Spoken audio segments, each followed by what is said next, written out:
नमस्कार, the red mic में आपका स्वागत है। मैं हूं संकेत उपाध्याय। यूनियन बजट आने वाला है। आप जानते हैं यूनियन बजट 1 फरवरी को आने वाला है। उसमें बजट में जो सरकार के तमाम अंग हैं, उनको कितना बजट में विभाजन होगा, उनको कितना हिस्सा मिलेगा उस बजट में, इसमें एक खास रुचि रहती है अलग अलग मंत्रालयों की। लेकिन एक मंत्रालय ऐसा है जिसके खर्चे को लेकर के एक खास वजह भी रहती है, और वो है रक्षा क्षेत्र, यानी कि डिफेंस।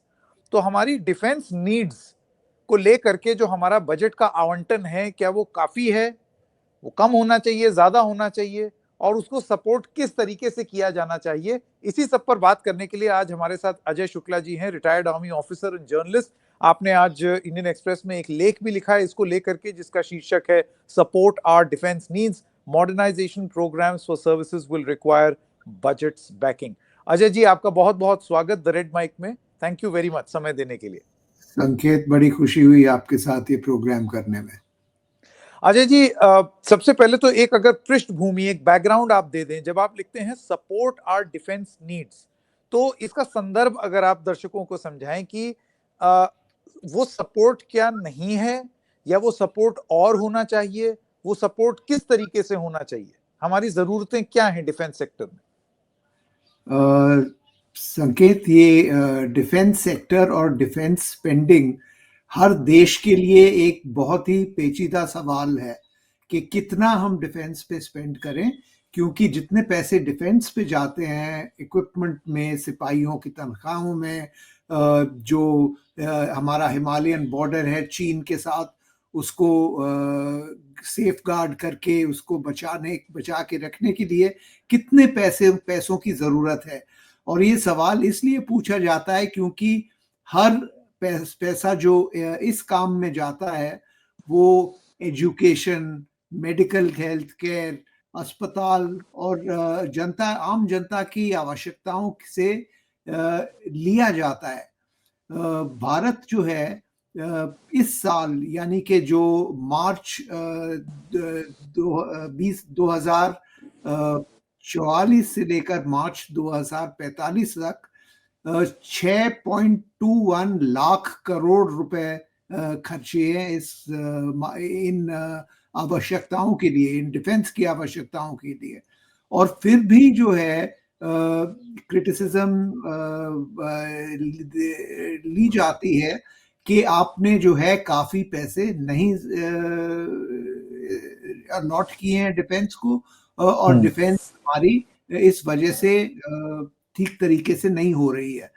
अभी कितना पैसा जो है काफी होता है, ये सवाल जो है हर सरकार पूछती है, और खास करके डिफेंस बजट बनाने के टाइम आम तौर पे जो माना जाता है, world bank, international monetary fund और जो बाकी दुनिया के जो है ट्रांसनेशनल एड एजेंसीज होती हैं, उनका मानना ये है कि ग्रॉस डोमेस्टिक प्रोडक्ट, यानी कि देश का कितना जो है पैसा होता है बजट में, उसका 1.9% जो है भारत डिफेंस में इस्तेमाल करता है।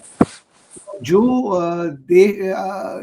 बाकी देश हैं वो कहीं 4% जो कि अमेरिका इस्तेमाल करता है, यानी कि भारत से दुगना, और चाइना जो 1.8% इस्तेमाल करता है, यानी कि भारत से थोड़ा कम। इस रेंज में जो है ये पैसे अलॉट किए जाते हैं। अजय जी, देखिए, सबसे पहले तो हम एग्जैक्ट फिगर कि कितना परसेंटेज है वो ऑफ द जीडीपी हिंदुस्तान की, उस पर अभी थोड़ी देर में आएंगे। लेकिन आपको नहीं लगता है कि जब हम परसेंटेज कंपेयर करते हैं डिफेंस बजट का वर्सेस जीडीपी और मुल्कों से, तो हम एक चीज ये नहीं देख रहे हैं कि उनकी जीडीपी भी हमसे बहुत बड़ी है साइज में। तो जाहिर सी बात है, अगर परसेंटेज टर्म्स में उनका डिफेंस बजट कुछ परसेंटेज का ही दिखता है, तो वो अगर आप एब्सोल्यूट नंबर्स में देखें तो वो हमसे बहुत ज्यादा होगा। क्यों? क्योंकि उनकी अर्थव्यवस्था भी हमसे बहुत बड़ी है, उनके बजट भी हमसे बहुत ज्यादा है। ये बात जो है बहुत बहुत जरूरी है कि आपने रेज किया है कि जो एब्सोल्यूट नंबर्स और जो परसेंटेज के तौर पे नंबर्स हैं, इनमें क्या फर्क है। पर आप ये देखिए कि भारत जो है दुनिया का एक बहुत बड़ा देश है, बहुत बड़ा मुल्क है, और सिर्फ 3 या 4 और देश हैं जो जिनकी जीडीपी भारत से ज्यादा है। अमेरिका है, चीन है, जापान है, और कुछ हद तक क्यों मैं बोल रहा हूँ कुछ हद तक, क्योंकि ये तब्दील हो जाए, जर्मनी है। कुछ दिनों में भारत का जीडीपी जर्मनी से भी ज्यादा बढ़ जाएगा। और जो ये 3 देश जो भारत से ज्यादा जीडीपी वाले देश होंगे, अमेरिका, चाइना और जापान, उनमें से आप देखिए जापान तो अपने पैसे खर्चता नहीं है। सेकेंड वर्ल्ड वॉर के बाद जापान के डिफेंस की जिम्मेवारी अमेरिका ने अपने आप रख ली है, क्योंकि वो चाहते थे कि जापान ज्यादा सॉर्ट ऑफ पावरफुल देश ना बन जाए। पिछली बारी जब जापान पावरफुल देश बना था तो सेकेंड वर्ल्ड वॉर में उसने अमेरिका के खिलाफ हिस्सा लिया।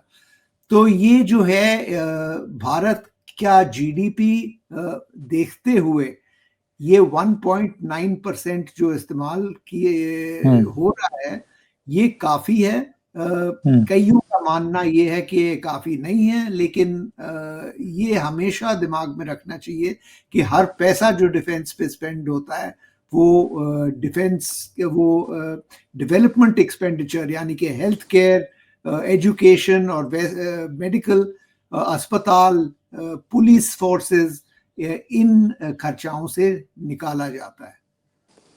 बिल्कुल। अजय जी, अब मैं आपसे ये जानना चाहता हूं कि हमारा जो ब्रेकअप है, जैसे फर्ज कीजिए अभी मैं आपके आर्टिकल में देख रहा हूं पिछले 5 साल का डिफेंस स्पेंडिंग, और सेंट्रल गवर्नमेंट के बजट में वो करीब 13% के आसपास रहता है, 13% of the gross domestic product of the government expenditure, exactly of the government expenditure, not GDP. तो मैं आपसे ये जानना चाहता हूं अजय जी कि ये जो 13% है ऑफ गवर्नमेंट एक्सपेंडिचर डिफेंस का, इसका भी एक ब्रेकअप होगा कि डिफेंस में ये कहां कहां जा रहा है। तो प्राथमिकताओं के तौर पर, as in terms of priorities, आपको क्या लगता है कि किस चीज पर अब डिफेंस में खर्चे की ज्यादा जरूरत है और कहां काटा जा सकता है? देखिए, 2 मोटे हिस्सों में जो है डिफेंस एक्सपेंडिचर बांटा जाता है। एक है जो मैन पावर कॉस्ट होते हैं, सिपाहियों का जो कॉस्ट होता है, उनकी तनख्वाह, उनकी पेंशन, उनके खाना पीना, उनके इक्विपमेंट, ये एक साइड होता है। और दूसरा साइड होता है जो लड़ाई का असला जो होता है, एयरक्राफ्ट, वॉरशिप्स, सबमरीन्स, हथियार, आर्टिलरी की गन, टैंक वगैरह, वो दूसरा हिस्सा होता है। अभी आर्मी एक ऐसी सर्विस है जिसमें मैन पावर, यानी कि जो सोल्जर्स हैं, सिपाही हैं, जो बॉर्डर को मैन करते हैं, जिनका काम है फिजिकली रहना बॉर्डर के ऊपर, और वहां से देश की रक्षा जो है शुरू हो जाती है बॉर्डर के लाइन से। वो खर्चा जो है आमतौर पे आर्मी के ऊपर आता है, क्योंकि सिपाही जो है आमतौर पे आर्मी में होते हैं। नेवी के लिए एक बिल्कुल ही इसका उल्टा डायनामिक होता है, क्योंकि नेवी में जो है सबमरीन्स, वॉरशिप्स वगैरह ये बहुत महंगी होती हैं, और इनको चलाने के लिए एक वॉरशिप जो है, समझ लीजिए 10,000 करोड़ रुपए की वॉरशिप, 200 या 250 सेलर्स जो हैं उसको इस्तेमाल करते हैं, उसको लड़ाई में लेके जाते हैं और दुश्मन के ऊपर जो है हमला करते हैं। तो ये जो 2 हिस्से हैं, इक्विपमेंट का हिस्सा ज्यादा नेवी और एयरफोर्स के बजट से जाता है, और मैन पावर का हिस्सा ज्यादा आर्मी के बजट से जाता है। आपको सिर्फ एक छोटा सा आइडिया देने के लिए ये कि मैन पावर बजट जो है तकरीबन 85% जो है डिफेंस बजट का होता है, और आर्मी का दूसरा जो इक्विपमेंट बजट होता है सिर्फ 15% होता है। ये बहुत आप इंटरेस्टिंग स्टेटिस्टिक बता रहे हैं, और आपको लगता है कि इसी चीज को ध्यान में रखते हुए अब वो किस तरीके से लागू हुआ और उसका परिणाम क्या आ रहा है वो मसला अलग, इस चीज को ध्यान में रखते हुए अग्निवीर स्कीम लाई गई कि अपना हम वो बजट कम करें या उसको अलग बिल्कुल। तरीके से प्रस्तुत करें। ये जो है मैन पावर का बजट, इसके ऊपर बहुत डिस्कशन हुए हैं, बहुत सवाल पूछे गए हैं, क्योंकि आखिर में इंसान जो है वो जो है इतना जिस तरीके से एक लड़ाई का जहाज, लड़ाकू विमान या एक वॉरशिप होता है, जिस तरीके से वो उनका लड़ाई करने का तरीका होता है, वो आर्मी से बिल्कुल दूसरी तरीका होता है, क्योंकि आर्मी में मैन पावर ज्यादा होती है। तो ये जो है, इसका कोई सवाल जो है, कोई भी सरकार जो भारत की हुई है हमेशा जो है इस सवाल से कुश्ती करती आई है एक किस्म से, लेकिन आज तक जो है कोई नहीं है जिसने एक एग्जैक्ट फिगर निकाला है कि मैन पावर पे इतना जाना चाहिए और वॉरशिप्स और हथियारों पे इतना जाना चाहिए। अजय जी, मैं आपके राइटअप में एक बहुत इंटरेस्टिंग चीज देख रहा हूं, और वो है एक बड़ा सवाल जिसे कहते हैं शॉर्टेजेस, कि हमको इन terms of equipment, in terms of artillery, in terms of aircraft, ships, ये सब अगर आपको आपकी डिफेंस सिस्टम को तैयार रहना है तो ये सब भी आपके पास होना चाहिए अपार्ट फ्रॉम मैन पावर। हमारी मुख्य रूप से चुनौती कहाँ है इन टर्म्स ऑफ शॉर्टेज? देखिए, चुनौती जो है शॉर्टेज, ये एक मेरे हिसाब से, क्योंकि जैसे मैंने बोला है एनालिस्ट जो है सब अपना अपना उनका सोच है, लेकिन मैं जो सोच आपके सामने पेश कर रहा हूँ वो ये है कि मैन पावर जो है, सिपाही जो एक बेचारा इंसान, जिसके पास जिस जो है, जो जो दुश्मन का सामना करता है, दुश्मन की गोलियां खाता है, वो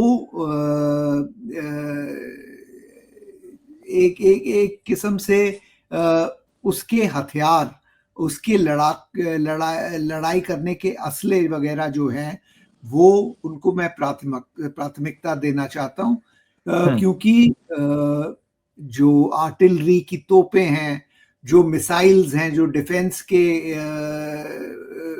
डिफेंस में मदद करती हैं सिपाहियों की, जो अटैक हेलीकॉप्टर्स हैं, जो कि आप समझिए कि एक सिपाही जो है हिमालयन बॉर्डर में, लद्दाख में या अरुणाचल प्रदेश में 15 से 18,000 फुट की ऊंचाई पे जो है बेचारा बैठा हुआ है, और वहां पे जो है इतनी कम ऑक्सीजन होती है हवा के अंदर कि उसको जो है अपने आर्टिलरी के असले, अपने हथियार, अपना खाना पीना, अपना एम्यूनिशन लाद के लेके जाना बहुत मुश्किल है।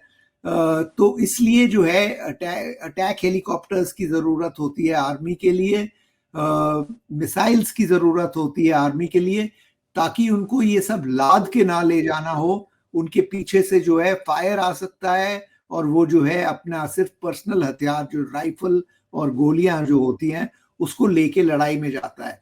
तो मैं सिर्फ इतना बोलूंगा कि ये जो है बहुत ही जरूरी आवश्यकता है, ताकि सिपाही जो है, जो अपनी जान लेके जो है, अपने हथेली पे जान लेके जाता है, उसको जो है मैक्सिमम मदद इक्विपमेंट से दी जाए, ताकि जो है वो लड़ाई करने के लिए फ्रेश हो, ताकतवर हो, और उसको जो है हर चीज हर समय खुद लाद के ना ले जाना पड़े। मतलब आपके हिसाब से जो बजट बने वो बजट सिपाही फर्स्ट बजट होना चाहिए, कि आपको उसकी उसकी प्राथमिकता को सबसे आगे रखना पड़ेगा।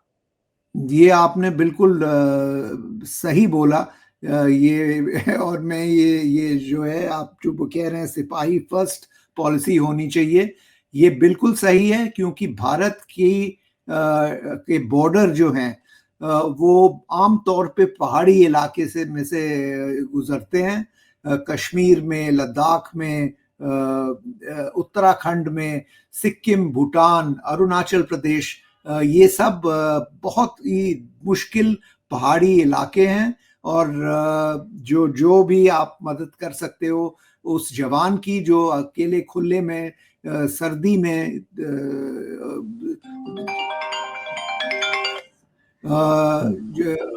जो अपना खुद जो है मदद करता है अपनी, उसको मैक्सिमम मदद इक्विपमेंट के जरिए होनी चाहिए।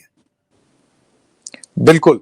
और कैपिटल एक्सपेंडिचर की बात करें, मैं देख रहा हूं आपने लिखा है कि इक्विपमेंट शॉर्टेज इंडियन एयरफोर्स में भी है, despite the fact that it gets the largest allocation of the capital expenditure. इसका मतलब कि अपनी अपनी व्यवस्था मजबूत करने के लिए जितना पैसा इंडियन एयरफोर्स में लगता है, उसके बाद भी वहां शॉर्टेज ज्यादा है।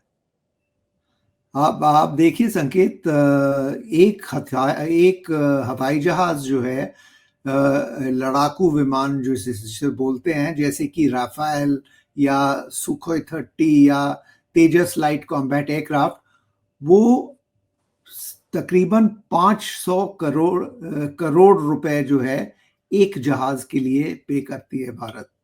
अभी आप समझिए, एक जहाज की कीमत को अगर आपने वहां से निकाल के सिपाहियों फर्स्ट, जो सिपाही फर्स्ट बजट है उसके मुताबिक, सिपाही के इक्विपमेंट, उसका हेलमेट, उसकी ठंड में पहनने वाले कपड़े उसमें डाले जाने चाहिए या जहाज़ों में डालने चाहिए। कोई भी आपको बताएगा कि दोनों जगह डालने चाहिए, पर ये दोनों जगह पैसे तो उतने ही हैं। भारत एक अमीर राष्ट्र देश तो है नहीं जो कि अनलिमिटेड जो है खर्चा कर सकता है। तो ये बैलेंस करना, ये जो इक्विपमेंट और मैन पावर का बैलेंस जो होता है, ये सबसे मुश्किल काम है। फाइनेंस मिनिस्टर जब बजट बनाती हैं, उसने शायद इस काम के ऊपर ये या इस डिवीजन के ऊपर मैक्सिमम टाइम लगाया होगा। तो आपका ये कहना है कि हवाई जहाज प्राथमिकता शायद ना हो, क्योंकि देखिए वो भी जरूरी है। वो अगर आप सिपाही फर्स्ट करेंगे तो शायद आपको ज्यादा रिटर्न्स मिल सकते हैं, क्योंकि ये देखिए हमेशा से अजय जी बहुत मुश्किल कॉल है ये कि मैं किस चीज पर खर्च करूं, भाई बजट तो इतना ही है। ये जो है आप कह रहे हैं, ये कश्मकश जो है, ये इसका जवाब कौन देगा? ये आप बिल्कुल सही बोल रहे हैं। जो सिपाही है उसके पर्सनल क्लोथिंग और जो उसको डायरेक्ट सपोर्ट करने वाले असले होते हैं लड़ाई में, उस पर भी खर्चा चाहिए। और अगर आप उस जवान से पूछो कि अभी आपके सामने जो दुश्मन है उसके ऊपर एक राफेल जहाज के जरिए एयर स्ट्राइक लाया जाए, वो कहेगा बिल्कुल अभी लाओ। तो दोनों चीजें जरूरी हैं। और हमारा सिर्फ यही वो कहना है कि जितना आप खर्चा कम कर सकते हो by buying and keeping equipment inside the country, यानी कि देश के अंदर, यानी कि आत्मनिर्भर भारत या मेक इन इंडिया प्रोग्राम जो है, उसके जरिए आप ये खर्चे जो हैं इक्विपमेंट के ऊपर कम थोड़ा कर लें, तो शायद आपके पास कुछ ज्यादा पैसे आ जाएंगे जवानों के ऊपर खर्चने के लिए। बिल्कुल, ये आपने एकदम वजह फरमाई कि सिपाही फर्स्ट अगर ये बजट हो जाता है तो उससे सिपाहियों को बहुत लाभ मिल जाएगा। अजय शुक्ला जी, वक्त देने के लिए बहुत बहुत धन्यवाद। Thank you very much sir. Thank you very much.